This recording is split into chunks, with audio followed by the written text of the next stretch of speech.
Hello and welcome to Coach Max Entertainment, and today we're going to do something a little different from the normal. We're not taking a look back at a game, or a movie, or anything in a typical review format.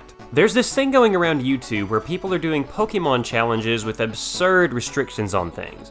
I'm not talking about Nuzlockes, I'm talking about crazy qualifiers, like going through the original Pokemon games with a Magikarp. The most notable are the challenges by Mudry Bread, which I highly recommend watching. His videos are hilarious and they're great. And I've heard of a challenge like this one before, but I've yet to watch any videos on it just so I'm as blind as I can be for this challenge. Today, I'm going to run through Pokemon Blue using only a Weedle. Not a Kakuna or a Beedrill, but a Weedle. There's a few things that I need to say right up front. There's only a 5% chance of encountering a Weedle in Blue version in Viridian Forest, but I have a Nuzlocke going on my Red version that I promise I will finish on Twitch at some point. Go follow at CoachMax19. And in Yellow, you can't catch Weedle at all. I thought about trading one to Blue, but then I would receive extra experience and I don't want any extra advantage here. I won't be using items in battle in this run as best I can. If I make it to a considerable distance in the game, but I just can't move forward anymore without items, I'll probably use them just to make that final push. But no items during battle. That means no cheesing it with X items. I'm writing all of this that you've just heard before I even started this run, just because I can. I feel like it'll be a better experience that way. Let me know what parts of the game you're expecting me to have trouble with. Personally, I think Sabrina, Koga, and Blaine will be the biggest problems, and Agatha might be a possible threat. And without further ado, let's get into this. I'm not very tech savvy when it comes to emulators, so I am using this on an actual Pokemon Blue cartridge, and I'm not giving myself a Weedle at the very beginning. I'm picking Bulbasaur, affectionately named Not Weedle, so my rival will end up with Charizard, resulting in a tougher challenge. Also, I picked the name Burple for my rival, because even though I'm an adult and pay taxes, I am very much still a child. I zoomed through the first portion of the game to Viridian Forest so I could catch my beloved Weedle, and it really didn't take a lot of encounters. I was honestly surprised by this. I was originally going to name him Eddie, for Eddie Brock from Spider-Man, since he's Venom and Venom's related to poison, which Weedle has that typing. Super clever. But then I saw that Weedle is the hairy bug Pokemon, which I don't think I've ever seen any depiction of Weedle with hair, so it just struck me as odd. And so I wound up picking the name Frank. I know that may not seem like it has any connection, and I mean it really doesn't, but here's my rationale. Frank Beard is the drummer for the band ZZ Top, and I'm not a huge fan of ZZ Top aside from their big hits. I do know that everyone else in the band has a huge beard, except for Frank, which is incredibly ironic. So our hairless hairy bug Pokemon is named Frank. I start leveling up because boy, this sure is not going to be easy at level 3. Caterpie and Metapod are pretty weak, so the process isn't too bad. I reach level 10, and I decide that I should go try to battle Burple in front of Victory Road. Burple expected me to show up with a Bulbasaur, so he went out and got himself a Pidgey. So either way, he's covered against my team, I guess. And let me say that this battle doesn't go particularly well. So I head back to grinding knowing good and well that I cannot handle Burple, let alone Brock. I reach level 12 and go back to battling Burple. I know that I'm going to have to get a poison off on both of his Pokemon to stand any chance. I'm going to rely on poison a lot this run to whittle down my opponents.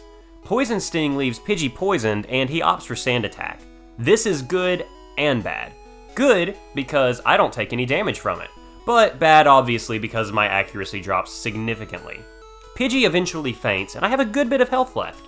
Charmander then uses Growl 4 times in a row, meaning that every blue moon when I hit him, I will basically be tickling him.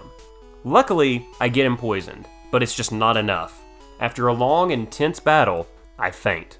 I level up, and after a few battles, I actually beat Burple. His Charmander decided to only use Growl, but it kept missing, fortunately. Burple, you hit the nail on the head. That was definitely the luckiest battle I've ever had.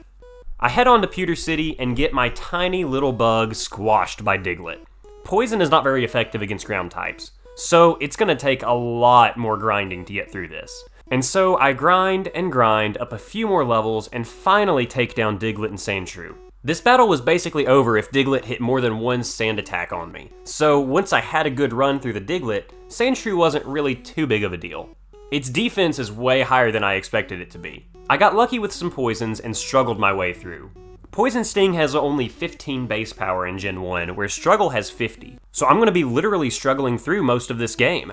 Except against ghosts, because in Gen 1, Struggle is treated like a normal type move. Fun times are in store. So after learning that light years measures distance, not time, I decide I might as well take on Brock. What's the worst that can happen? Oh man, I'll tell you the worst that can happen. One Poison Sting on Geodude and I learned that Weedle is so weak. I barely put a dent in the rock, so I can only imagine what Onix is going to be like. This was absolute torture. And have you noticed that the video says part 1? Well, here's why. Brock took me an entire week to beat. This is one of the most miserable moments in video gaming that I've ever experienced. I was only able to get footage for an hour or two each day, but it just took an eternity to reach a decent level. Struggle does way more damage than Poison Sting, and every time I poison Geodude, Brock uses a full heal, even if I move first. Like, I knew that Gen 1 was buggy, like Weedle, but I never knew it would straight up cheat through with the items. Also, Brock uses way more full heals than he should. I literally never get Geodude to take poison damage, but eventually Geodude goes down, and Onix comes out to play, and the nightmare continues. Back and forth, dealing a little bit of damage, fainting, leveling up, dealing a little bit more damage, fainting.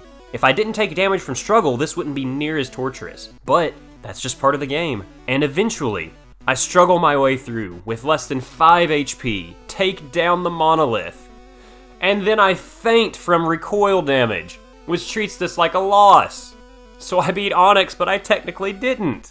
I contemplated giving up at this point, but I persevered, kept grinding, and eventually, at level 28, which no Weedle should ever see, I defeat Brock.